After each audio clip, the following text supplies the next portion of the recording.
The notion of everybody knows the media is bad for society stems from an ongoing idea that the youth of today are rebelling against their elders.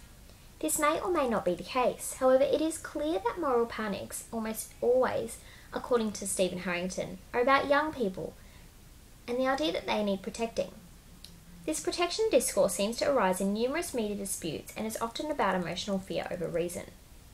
The media effects logic provides a blame mechanism for numerous issues, including the increased sexualization of children. For example, if young girls see media portraying women sexually, the girls will therefore be sexual. This is not the case at all, and the assumption is highly troublesome. In Stephen Harrington's lectures, 4 reasons as to why this is highly problematic were discussed. The decontextualization of the content can be extremely detrimental to supporting the false claims of increased sexualization amongst young girls. This idea assumes that girls are completely impressionable, and though this is not entirely incorrect, to assume girls or women cannot make their own minds up about their sexuality or the way they want to be portrayed is problematic. Of course, media does have an impact, but the media effects theory suggests that we see clothing in an advertisement and hence we are promiscuous. Questionable approaches to research are also troubling. In Glenn Sparks' book, Media Effects Research, A Basic Overview, the topic of the media effects logic is discussed. Sparks talks about an experiment that was conducted by Herbert Bloomer in the late 1920s about the effects movies have on a viewer's behaviour. The experiment showed, as they expected, that movies directly affected people and children viewing them. Sparks goes on to explain that this technique was troublesome to think of as accurate, as it assumes people are aware of how media can affect them. Some people overhear that media has an effect on an issue and therefore they may have a predisposition to this.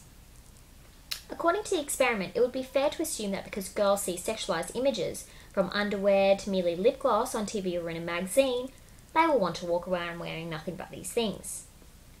The concern seems to increase when it comes to video clips or magazine images. The choice of targets being women, young girls, and the discourse of protection are particularly interesting when comparing a medium like Shakespeare to, say, a current doll. As spoken about in the Week 2 lecture, society does not put the blame on past influences, just what is happening in popular culture today. I came across an interesting Shakespeare quote from his play Venus and Adonis, which is as follows: "Graze on my lips, and if those hills be dry, stray lower, where the pleasant fountains lie." This may not be completely up front, but there is no denying that there are sexual implications resting within the quote that society has no problem with teaching. The video, Bratz Dolls May Give Girls Unrealistic Expectations of Head Size, is interesting in the way that it makes fun of the social hype around media effects. In a way, it is a satire for other media or news sources that run stories on the impact of dolls, music clips, and movies on the sexualization of girls.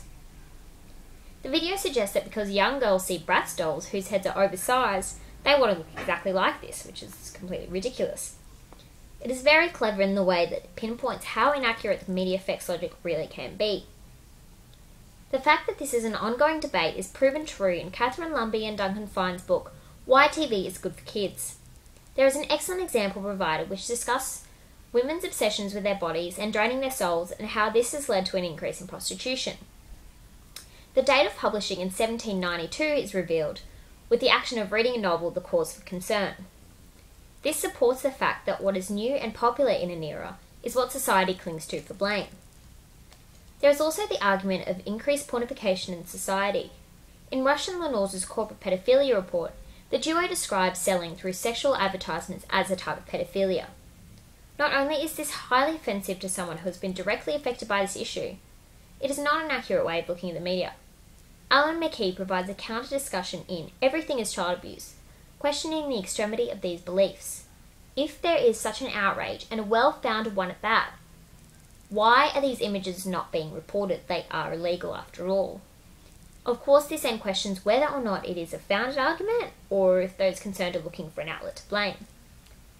Of course, children should be protected, and sometimes provocative advertisements are inappropriate, but this does not mean that adults should be unable to view these images. Simply saying we shouldn't show these images as we must think of the children is a problematic outlook, and images that are inappropriate are not a true representation of marketing reality. The media influences our lives in many, many ways, but it is not bad for society and not to blame for other issues.